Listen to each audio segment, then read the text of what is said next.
செய்திகளை வழங்குவதற்காக நான் சிவரஞ்சனி. முதலில் தலைப்புச் செய்திகளை பார்க்கலாம். தேவர் மகன் குணா உள்பட 109 படங்களின் பாடல்களின் உரிமை தொடர்பாக மியூசிக் மாஸ்டர் நிறுவனம் வழக்கு. மாஸ்டர் நீதிமன்றத்தில் ஆஜராகி சுமார் 1 மணி நேரத்திற்கு மேல் விளக்கமளித்த இசையமைப்பாளர் இளையராஜா. தனக்கு எத்தனை பங்களாக்கள் உள்ளது என்று தெரியாது என இளையராஜா நீதிமன்றத்தில் தகவல். சொந்தமாக ரெக்கார்டிங் ஸ்டுடியோ கிடையாது என்றும் எப்போது சொந்த வீடு பீச் ஹவுஸ் வாங்கினேன் என்று ஞாபகமில்லை எனவும் நீதிபதி கேள்விக்கு பதில்.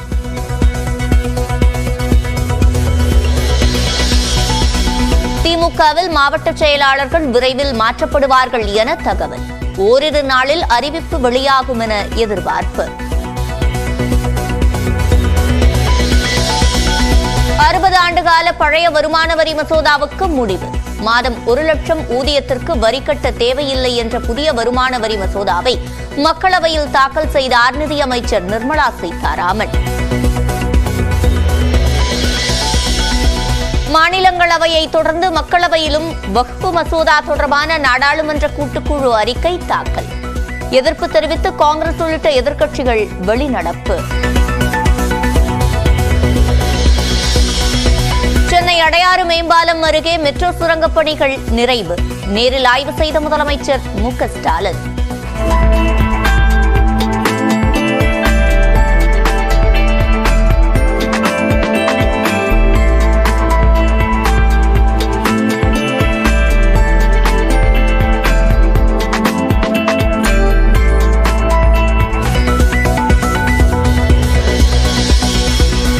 எந்த ஒரு நிபந்தனையும் இல்லாமல் அதிமுக ஒருங்கிணைப்புக்கு தயார் என ஓ பன்னீர்செல்வம் விளக்கம். அதிமுக ஒன்றிணைந்தால் பாஜகவுடன் கூட்டணி அமைப்பதே நல்லது என்றும் கருத்து.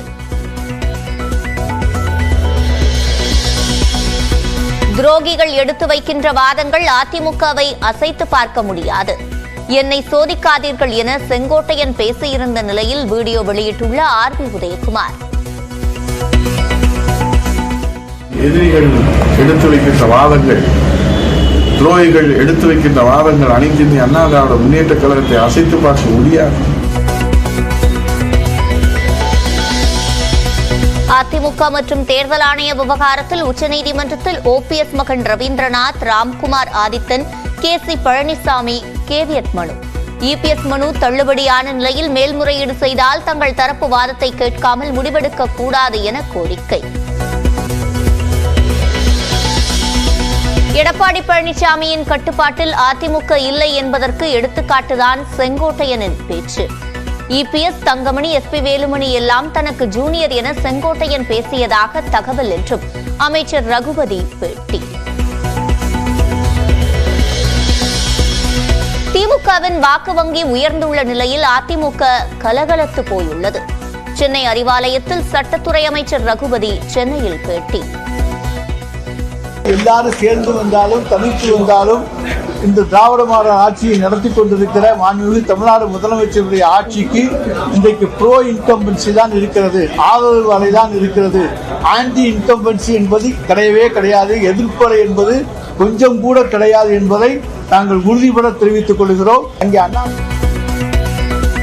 கொண்டிருக்கிறது என்பது 23% 20% அவர்களுடைய வாக்கு வங்கி சரிந்திருப்பதை எடுத்து காட்டுகிறது. எல்லா புதிய கட்சிகள், இருக்கிற கட்சிகள் எல்லாத்தையும் சேர்த்து பார்த்தாலும் அங்கே என்டிஏ என்று 21% தான் வருகிறது. எனவே எங்களை பொறுத்த வரைக்கும் 52% என்பதை இன்னும் உயர்த்துவதற்கான முயற்சியை இந்த ஓராண்டிலே எங்களுடைய மாண்புமிகு தமிழ்நாடு முதலமைச்சர் அவர்களும் துணை முதலமைச்சர் அவர்களும் மேற்கொள்வார்கள். அதன் மூலமாக தமிழகத்திலே தொடர்ந்து திராவிட முன்னேற்ற கழக கூட்டணியுடைய ஆட்சி தொடரும். மக்கள் நீதி மய்யம் கட்சித் தலைவர் கமல்ஹாசனை சந்தித்து பேசிய துணை முதலமைச்சர் உதயநிதி ஸ்டாலின். மரியாதை நிமித்தமாக நடைபெற்ற சந்திப்பு என உதயநிதி ஸ்டாலின் விளக்கம்.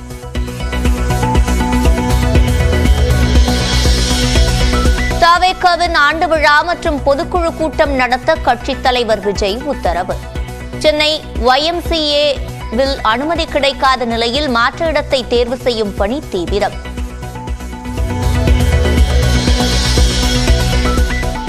அண்ணா அறிவாலயத்தை தொடக்கூட முடியாது. அண்ணாமலைக்கு அமைச்சர் சேகர்பாபு கண்டனம். திராவிட முன்னேற்ற கழகத்தினுடைய ஆலயமாக கருதப்படுகின்ற அறிவாலயத்தில் தொட்டு கூட பார்க்க முடியாத அவர் எப்படி செங்கற்களை பிடுங்க முடியும்?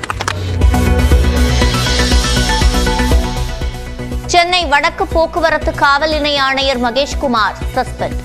பெண் காவலருக்கு பாலியல் தொந்தரவு அளித்த புகாரில் உள்துறை செயலாளர் நடவடிக்கை. அரசு போக்குவரத்து ஊழியர்களின் ஊதிய உயர்வு பேச்சுவார்த்தை நிறைவு. குரோம்பேட்டையில் அமைச்சர் சிவசங்கர் முன்னிலையில் நடந்த பேச்சுவார்த்தையில் தொழிற்சங்கங்கள் பங்கேற்பு.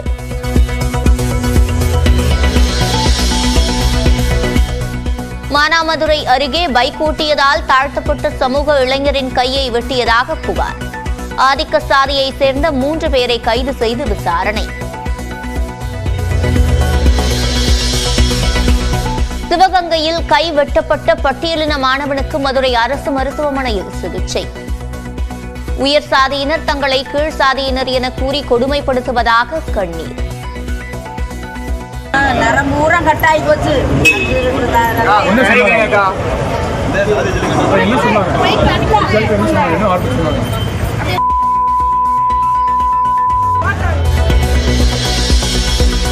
அரசு பேருந்து பெண் நடத்துனர் தேர்வுக்கான குறைந்தபட்ச உயரம் 10 சென்டிமீட்டர் குறைப்பு.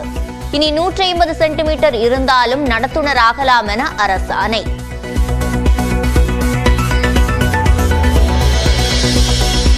எடப்பாடி பழனிசாமி இல்லாத அதிமுகவுக்கு வாய்ப்பு உண்டு. அமமுக பொதுச் செயலாளர் டிடிவி தினகரன் நியூஸ் 18 தமிழ்நாட்டிற்கு பிரத்யேக பேட்டி.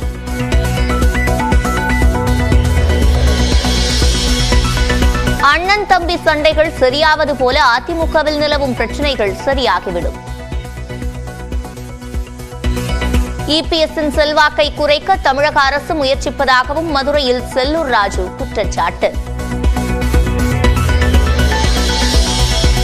அமெரிக்கா சென்றுள்ள பிரதமர் மோடி அதிபர் டிரம்பை சந்திக்கிறார். இந்திய நேரப்படி நாளை அதிகாலை 2:30 மணிக்கு சந்திப்பு.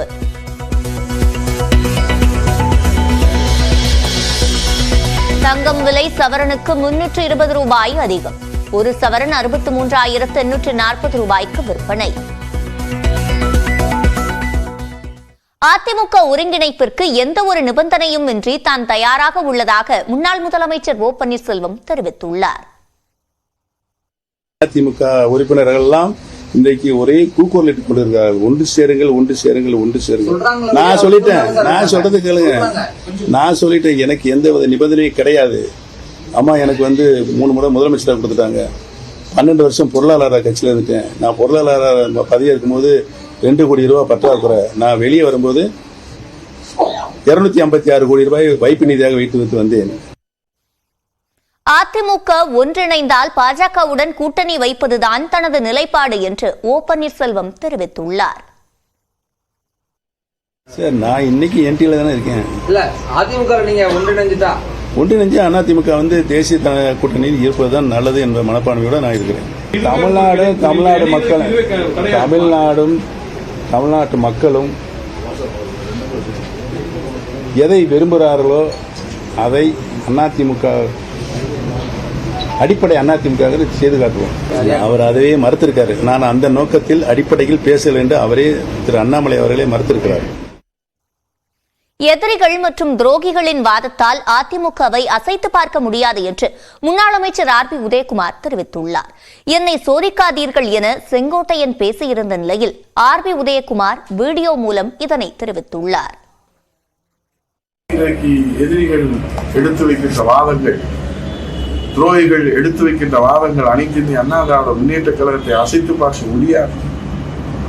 எதிரிகள் எடுத்து வைக்கின்ற வாதங்கள் அனைத்து இந்திய அண்ணா திராவிட முன்னேற்ற கழகத்துக்கு எந்த சேதாரத்தையும் ஏற்படுத்தாது. ஏனென்றால் இது மக்கள் இயக்கம், மக்களால் பாதுகாக்கப்படுகிற இயக்கம், மக்களுக்காக உழைக்கின்ற இயக்கம். எடப்பாடி பழனிசாமியின் கட்டுப்பாட்டில் அதிமுக இல்லை என்பதற்கு எடுத்துக்காட்டுதான் செங்கோட்டையன் பேச்சு என அமைச்சர் ரகுபதி விமர்சித்துள்ளார். சென்னை அண்ணா அறிவாலயத்தில் செய்தியாளர்களை சந்தித்த அவர் அதிமுக கலையிழந்து கொண்டிருப்பதாகவும், ஈரோடு கிழக்கில் இரட்டை இலைக்கு வாக்களித்து வந்தவர்கள் உதயசூரியனுக்கு வாக்களித்து உள்ளதாகவும் கூறினார். தாம் ஏற்கனவே சொன்னது போல் அதிமுகவில் சீனியர்கள் அதிருப்தியில் உள்ளதாக கூறினார். அண்ணா திராவிட முன்னேற்ற கழகம் எடப்பாடி பழனிசாமியினுடைய கட்டுப்பாட்டில் இல்லை என்பதை அதை அங்கே இருக்கின்றவர்கள் பேசிக் கொள்வதிலிருந்தே நீங்கள் தெரிந்து கொள்ளலாம். ஒரு நண்பரின் இடத்துல சொன்னார், சமீபத்திலே முன்னாள் அமைச்சர் செங்கோட்டையன் அவர்கள் தன் நண்பர்களோடு பேசிக் கொண்டிருக்கின்ற பொழுது கட்சித் தலைவர் எடப்பாடி பழனிசாமி இருந்தாலும், வேலுமணியாக இருந்தாலும், தங்கமணியாக இருந்தாலும் எல்லோருமே எனக்கு ஜூனியர்கள் தான் என்று சொன்னதாக ஒரு தகவல் வந்திருக்கிறது. அதிலிருந்து அவர் எந்த அளவுக்கு ஆதங்கத்தோடு அங்கே இருக்கிறார் என்பதையும், அதே போல அங்கே இருக்கக்கூடிய சீனியர்கள் எந்த ஆதங்கத்தோடு இருக்கிறார்கள் என்பதையும் நீங்கள் உணர்ந்து கொள்ள வேண்டும். அதிமுக கலகலத்து போனால்தான் அதன் வாக்கு வங்கி 23%-இலிருந்து 20% சரியும் என கருத்து கணிப்புகள் வந்துள்ளதாக கூறினார். அண்ணா திராவிட முன்னேற்ற கழகம் 23% பெற்றிருந்தது 20% குறையும் என்று ஒரு கருத்து கணிப்பும், மற்றவை எல்லாவற்றையும் சேர்த்து, அதாவது எல்லாம் ஒன்று சேர்ந்தாலும் சேராட்டி சேர்த்து கணக்கெடுத்து ஒரு என்டிஏ என்று போட்டு ஒரு 21% சொல்லியிருக்கிறார்கள். அதைத்தான் இங்கே நாங்கள் இன்றைக்கு சொல்ல அதையும் விரும்புகின்றோம்.